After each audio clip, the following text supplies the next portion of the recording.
केबे भी आपनको पैसार असुविधा आसीबो नाही आउ आपणकर धन संपत्तिर समस्त प्रकार समस्या समाधान होई जिवो। ताहले आसंतु जानिबा कौन कौन से छोट काम।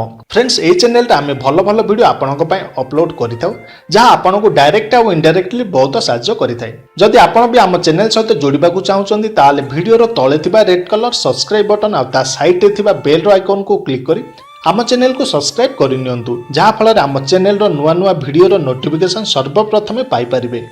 फ्रेंड्स जेबे भी आपण सकाळू उठुचंदी प्रथमे हातर पापुली को थरे देखंतु।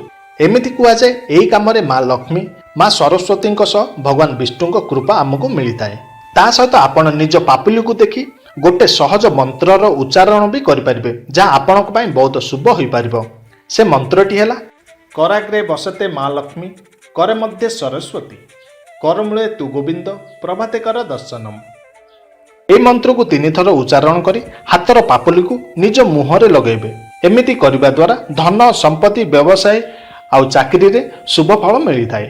यह सहित सकाळु सेज छाड़िबा परे भूमि उपरे पाद रखिबा पूर्व भूमि को प्रणाम करंतु। फ्रेंड्स जदि आपण सकाळु सकाळु प्रतिदिन सूर्य को जल चढ़ाती ताहले एई काम को बहुत शुभ माना जाए। एमिति करबा द्वारा घर परिवार और समाज रे मान सम्मान बढ़ी थाए। शेषरे स्नान करी पूजा घरे सब मूर्ति फोटो और सामान ठीक भाव में रखी सफा सुतरा करबा दरकार। एमिति करबा द्वारा समस्त देवी देवता खुशी होतांती। ता सहित एमिति करबा द्वारा आपणक कुंडली रे थिबा दोष दूर हो जाए।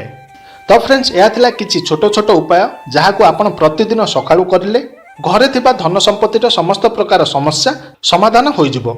आशा करुच्ची भिडियोटी आपको पसंद आसीथिबो। जदि पसंद आसे ताले कमेंट करी मते निश्चय जणाइबे। ता सहित भिडियोटी को लाइक करंतु शेयर करंतु आम चैनल को सब्सक्राइब करने को बिल्कुल भूलंतु नहीं।